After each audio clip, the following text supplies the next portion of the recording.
Ready. Play.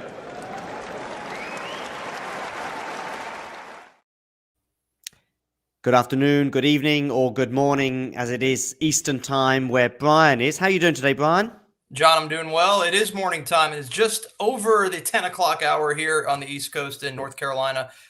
Kind of chilly here, but it's not great outdoor tennis weather, but luckily we have some indoor courts in my area. Yeah, exactly the same for Germany and most parts of Europe, I would suggest. Listen, we're here to talk about Andrey Rublev. First of all, we spoke about a few different possibilities, what we could talk about, and then we threw out a couple of players, and you were like, Andrey Rublev for sure. Why Rublev? You know, he's a fascinating character. I think for me, I love watching him play. You know, he seems like one of these tough, difficult guys that would be someone you don't want to have a beer with or mess with off the tennis court. But he's the complete opposite. Andrey Rublev is one of the most pleasant people off the tennis court. I think a huge statement he made, signing that camera, peace, peace, peace, all we need. It shows a lot about his character. Don't want to get political or anything like that, obviously, but I think we all want to see things end over there. And Rublev comes across as a genuine guy. I've talked to many friends that are on the tour as far as coaches. They say he's just a pleasure to be around off the court. But watching him on the court and the implodes and the explosiveness you see, I find that extremely fun to watch, and also fascinating at the same time that he can go insane and still find a way and a path to win. No more so than when he played against Cam Norrie. The explosions first set at the U.S. Open, I was there on Louis watching that match. I'm like, okay, he's done. This is your typical Rube meltdown. He won the match in 3 sets. So I love Rublev. I really hope that he breaks through and maybe gets to a Final Four perhaps in one of the slams. A lot to be thankful for him in 2022 as a fan, and hope to see a lot more coming in 23. Which slam do you think it's most likely to occur at if he is to make the Final Four?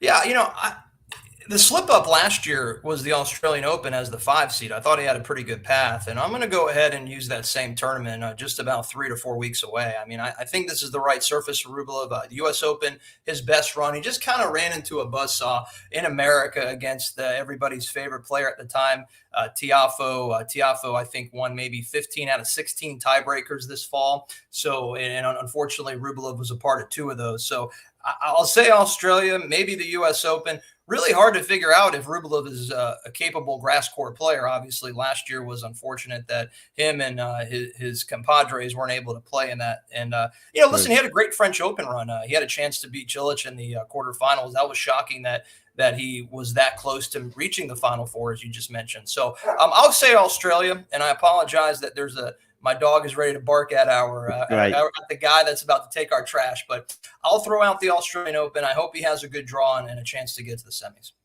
Okay, let's see. What do you think, though, about that French Open run this year in 2022? Any disappointments there? I mean, that half of the draw was the sort of weaker half. Tsitsipas went out quite early. Cilic went on that amazing run, but I think he was beatable that day, I think, for Andre. Some disappointments there, right? Yeah, I mean, I think he should have gone through Cilic.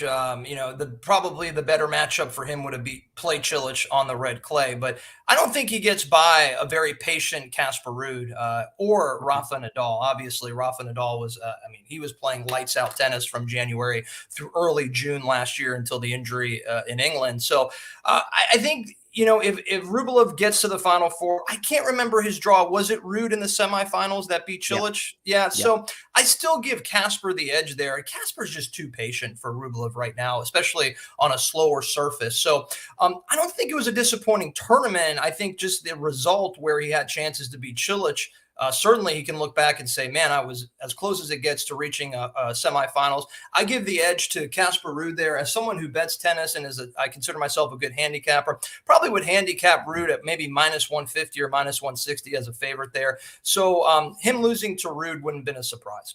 Yeah, but it would at least be another step on this schedule, if you like, of trying to get to a semi-finals, which I think is it 6 quarterfinals or 5 Grand Slam quarterfinals that he's lost now? So there is a pattern emerging.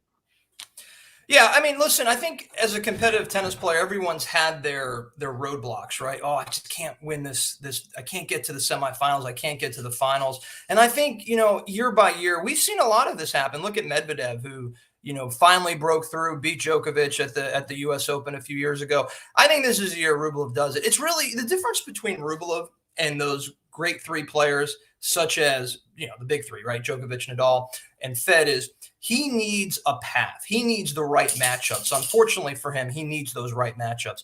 And the stars have to align. He has to have the right 17 to 32 seed in the round of 32, the right 9 through 16 seed in the round of 16. Stars have to align. Luck has to transpire. But if it all is aligned for Rublev, I think he is a very serious contender to reach a Slams final. And obviously, if I think he can reach a Slams final, he can reach a semifinal. I think he is pretty popular, by the way. I mean, I saw him in Turin at the end of the year, and he seemed to get a lot of crowd support there from the neutral observers, if you like. I spoke to one or two Italian journalists who mentioned how charming he was and interesting and funny. So I do think that some neutrals are warming to him. I think you're right regarding the on-the-camera piece initiative, if you like. So I do think he has got some support. What did you make, though, of the Tsitsipas comments in November regarding the lack of tools? Well, I think, it's not surprising. I think Tsitsipas to me he's the most fascinating character on tour. Like, I feel like he wants to be a villain, but yet he just he's so hungry to be loved, right? I mean, the whole Curios thing to me was finally we saw, and we can use a wrestling term, a professional wrestling term. We actually saw a baby face switch to heel, good guy and bad guy. We saw that in Wimbledon, right? And Tsitsipas will just come out and use these comments that to me are discouraging as a fan of what he does, childish.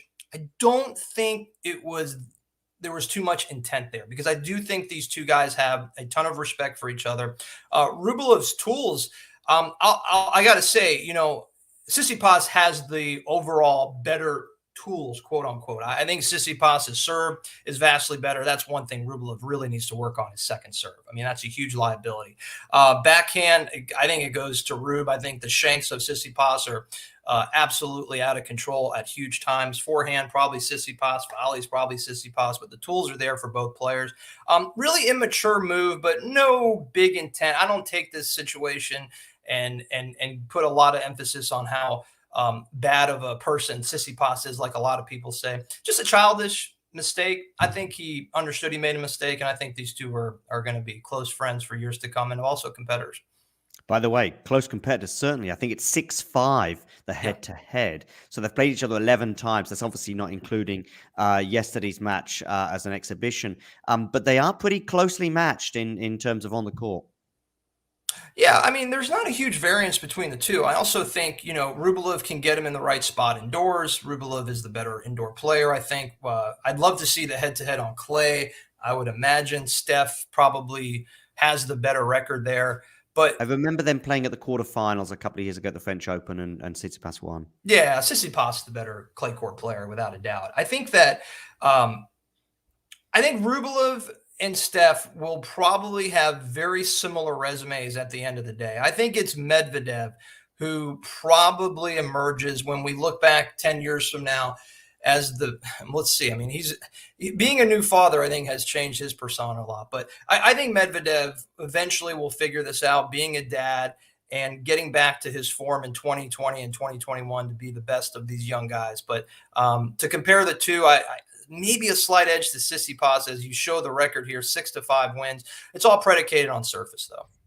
Yeah, absolutely. Yeah. And as you say, I think grass could be an interesting matchup, bearing in mind the issues that both have had for one reason or another on that surface.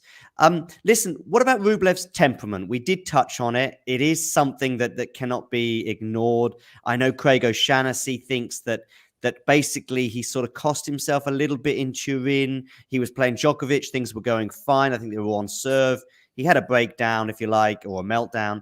and Djokovic wins the first set and doesn't look back. Now, that is Novak Djokovic indoors, but we had a similar situation against Casper Ruud, perhaps, in the indoor situation. I think Ruud won about 9 games in a row at the end of the first and the beginning of the second set, meaning basically he was just left in for dead, lost in straight sets. I thought that was a bit disappointing for Rublev to lose so comfortably to Casper Ruud, indoor hard, beatable player. I think that was just running out of gas and emotion. The win over Medvedev was so emotional for him, 4 days prior. The win over Tsitsipas, 2 days prior, was even just as emotional. So I think Rublev, he needs to fix it. There's no doubt. Nobody needs to act like that on the court, but he is so elite as a talent that I think it fuels him. I think it could also mess with the mind of the guys that are not quite at his level. You cannot waste that type of energy against players that are better than you, such as Djokovic, as you just mentioned. You just can't do it. You have to stay poised. When he's playing guys that are significantly, ranked lower than him, I think it kind of works. I can relate to that. I'm not a saint on the tennis court. And sometimes I need that. I need that fuel. I need that negative energy to harness some sort of positive energy somehow. Get all that emotion out, get all that frustration out. Maybe it's a cat and mouse game. Maybe your opponent thinks you're ready to fall apart, but yet that, no, this is just a part of my plan. I think Rublev is that elite where he can still throw his tantrums, punch his strings, get a bloody lip, whatever it takes to really change the mindset of the match. I think it's the same thing for Medi. He does the same thing as well, but I think Rublev takes it to another level. I'm okay with it. You just have to think about your energy going into these matches against Nadal and Djokovic. That's where you really have to stay more tame. Yeah, and the thing is, though, I would say, Brian, is that we don't necessarily see an upturn in form after the meltdown, if you like. I mean, listen, we've seen meltdowns from a lot of top players, from John McEnroe all the way through to Djokovic in many respects. But we do then see an upturn in form or even a downturn in form from their opponent. But let's talk Djokovic in the present day for the audience. At least that's someone who may not be old enough to remember McEnroe. We'll see Djokovic have a meltdown. I remember him having a meltdown in Rome about 18 months ago. But he goes on and wins the match and goes on and gets to the final, I think, that year. We'll see other things. I think I saw him, smash his racket in Australia on a few occasions, and I think against Taylor Fritz, I think it was maybe about 2 years ago. Again, he comes back and wins in 5 sets. So, if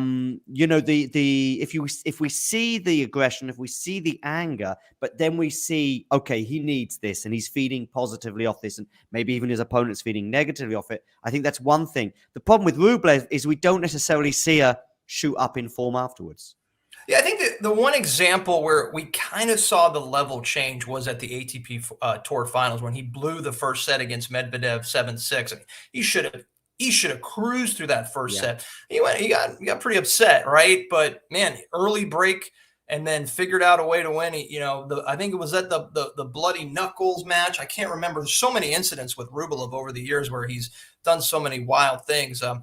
I agree with you. I think Rublev is not a candidate that will go crazy and then elevate his level where he just can go on a tear. But he is, again, I go back to my point. Like, there's certain guys that you are so good and so much more talented than your opponent that you have to harness some negative energy to translate to positive. He did it. I mean, I watched that whole match against Medi. It was a drag out battle from start to finish. What a second set. The performance second set was incredible. I thought he was toast. You lose that first set in a heartbreak. You had every opportunity to win that set. Showed a lot about his character against his very good friend, but yet, it's a big time rivalry. Rarely ever beats Med. I think, what does it happen? Maybe one time before that I can remember on the ATP Tour. This was a huge breakthrough. And I think the ATP Tour Finals was a huge breakthrough for Rublev. I mean, to beat Med and to beat Sissi back-to-back matches, that's a game changer for me. I'll throw away the Casper match. Again, so much emotion leading up to that match.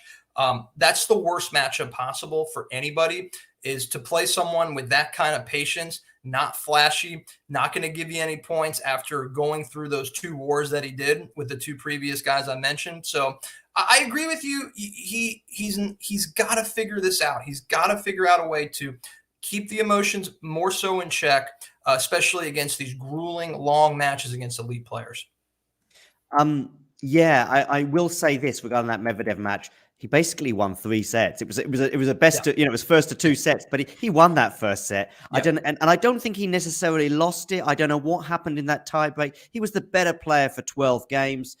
He had a moment in the tiebreak when he obviously isn't on it quite, and then Medvedev wins it. We see it a lot, to be honest with you, particularly from Rafa and Djokovic. I would say probably more so Rafa and Djokovic than even Federer, is that they can win sets, and those guys can win matches and even slams without playing their best. Well, Medvedev managed to win that first set without playing his best. And I think you're right. The psychological blow that must have been, I was very impressed with how he turned it around. He basically had to win that match twice in a way as a result. So hats off there. I still think that you're being a bit kind, though, about the semi-final loss to Casper Ruud. Hey, I'm a sympathizer for Rublev, so don't take my my word too serious. But no, I agree.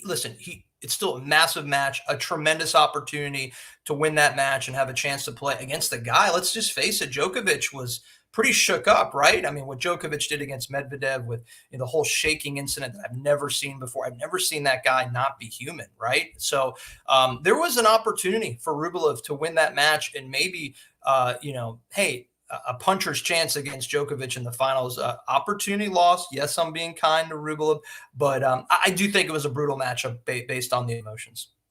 Yeah, fair enough. Some other things, though, regarding Rublev and quarterfinal Tiafoe. Were you at that match? I know I was. Were you at Was that match? not. No, No. I had a flight out, I think. No, I was at the Tiafoe Nadal match, and I had were to you? leave after the first set because I had an Wow. evening flight. So, no, I was not at the Rube match. Just the emotions of the U.S. crowd and Tiafoe and the tiebreakers. I mean, just devastating loss. I thought Rublev was going to win that match. I really did. Even though the powers were against him, the crowd was against him, Tiafoe's run. I'm just not a big Tiafoe guy. I just think there's just so many, nuances of him that I'm not a huge fan of. I think he's just an incredible athlete. So I felt like this would have been the match Rube said, okay, listen, I have a path here, a really good path to the semifinals. I play a guy that's ranked, whatever at the time, 20 spots below me. But it wasn't meant to be, and I give Tiafoe a tremendous credit. What a match against Alcaraz. The next, 2 days later for Tiafoe, he had his breakthrough tournament. But it's just a tough loss. You run into a buzzsaw, you run into a crowd on Arthur Ashe Stadium that doesn't want you to win. And these things happen. And I still think it was a very successful tournament. The Shapo win, maybe the top 5 match of the year, and to be on the right side of that was huge for Rube's confidence, because he went in the next match. You think he'd be gassed after playing a lot of tennis, and man, he just went into that Norrie match and a little murky in the first set and just cruised. So I was at that match and was quite impressed with what I saw, especially those backhands were just beautiful. Did you say you were at the Shapo Rublev match? I was not at the Shapo Rublev match. I was in New York, but not that match. I missed that, which I regret, but I was at the Norrie match. I watched the whole match. Okay, yeah. Well, Norrie was a very good win, as you say. I mean, I think for many people, they probably had Norrie as a slight favourite anyway. But back to the Shapo match, actually, I think there's a lot of positives to be taken for both players. I'm not always like that. I think if you have a series of 5-set losses in particular tournaments or whatever, then there is a thing to overcome. But I think Shapo and to some extent Rublev were at different stages of their career. In fact, Shapo was on a losing streak through large parts of this year, pretty much post-Australia, that 5-set defeat, especially as I think Rublev was serving for the match, and he gets it back on serve, albeit losing the tiebreaker at the end. I thought it was a great match, not necessarily the highest quality at all times from both sides of the net, but often you get that with Shapo in particular. But I think there was some positive to take for both. I think, as you say, the Rublev win against Norrie was extremely impressive. Then it sets him up for that Tiafoe match. I think you're right. It is difficult. I was in the stadium for that particular match, the quarterfinal against Tiafoe. Every man and his dog was pretty much supporting the American, understandably, given his nationality and also the story behind it. And I know, but Rublev did take that defeat pretty hard. I think he was basically tearful. I think maybe at the end of the second set. He is hard on himself. And sometimes, I don't know if you get the same impression, sometimes too hard. Yeah, he's too hard on himself. But I think if you watch Andre off the court and you watch a lot of his interviews and a lot of the behind the scenes stuff, I think he really enjoys life. Like sometimes you see some of these pro athletes that they take themselves way too serious. Andre is interviewed, especially during the ATP Tour Finals, where I think they do a great job with all the behind the scenes stuff.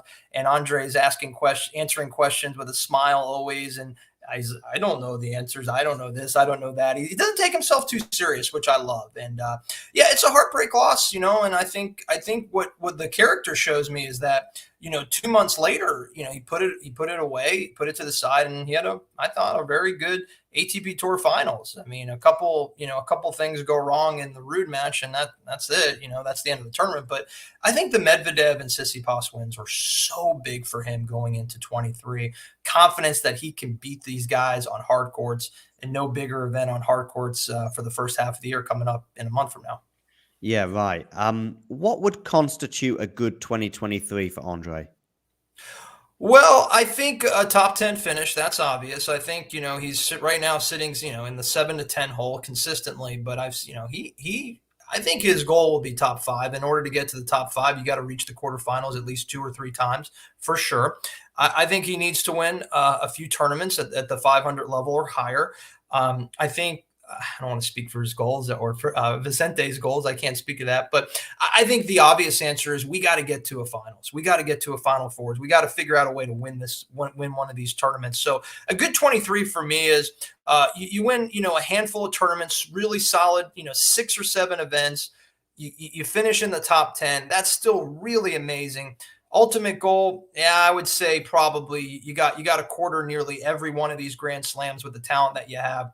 And beyond that. That's a great year for Rublev. But, you know, it just comes down to matchups with this guy. I mean, that's the problem here. Like, you just get some bad matchups for Rube, guys that get in his head, and it's major trouble for him at any point of the tournament. I feel like Rube's fine in round 1 and 2. I mean, you saw what he did, especially to guys like Kwan.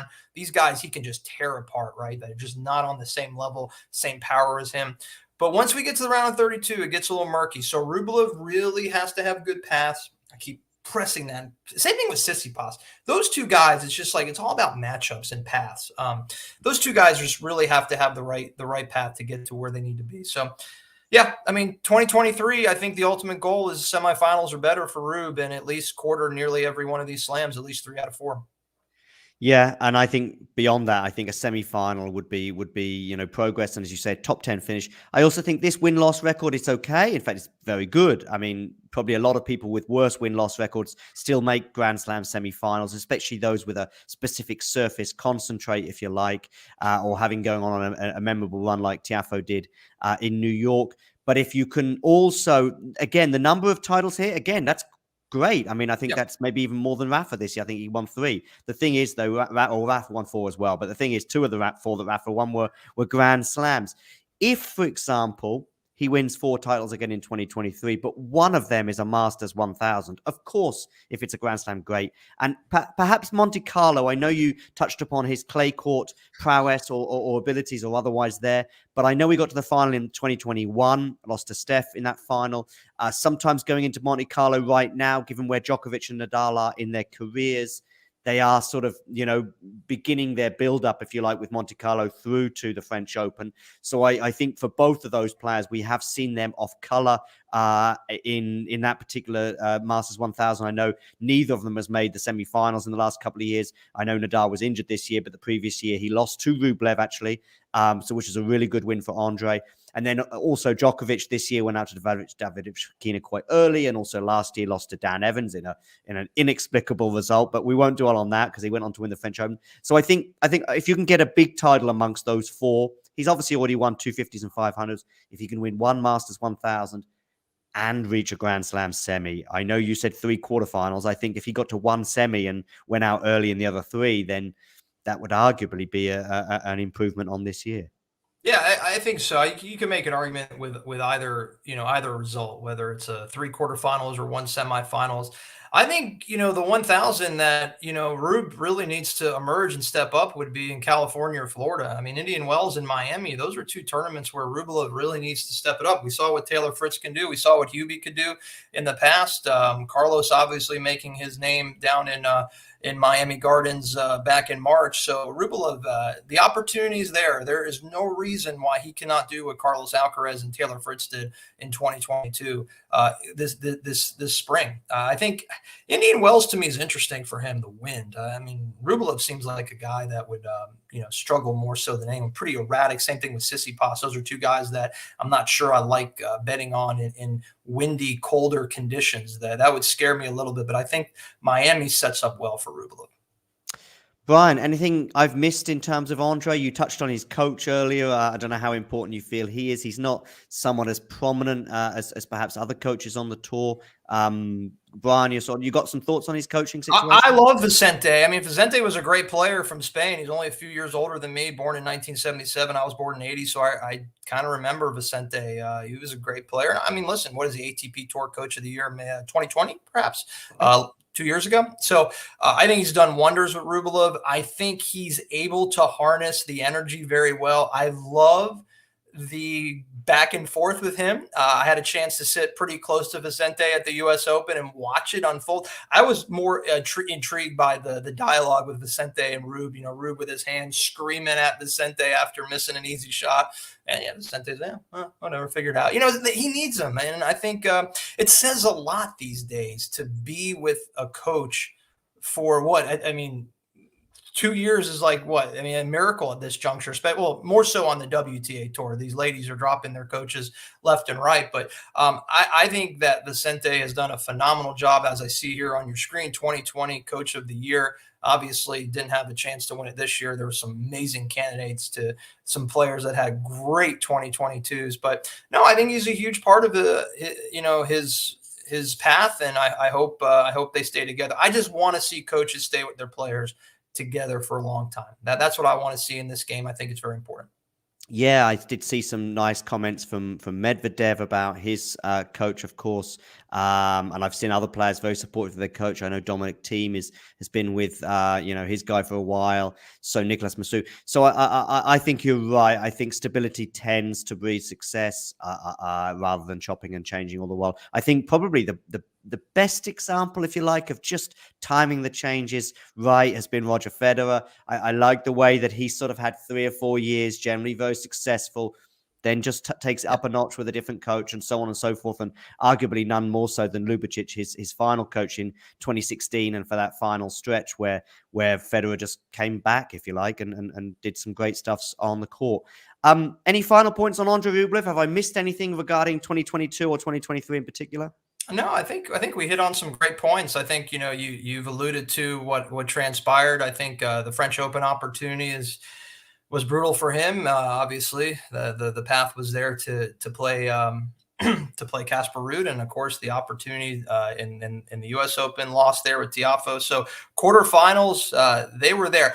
Hey, I'm really curious to see what happens at Wimbledon. I would assume and hope that the Russian players, Belarusian players as well, are allowed to compete. So I want to see how Medi and Rublev do on grass. It's been a while. It feels like ages since we've seen those two compete on grass. So love to see how his results are there. I hope to see Rube in person. There's a small chance I'll be down in Miami for the Miami Open, and always definitely will go back to the U.S. Open this year, and I'll be at the Delray Beach Open. By the way, I'll plug that event. That event is stacked.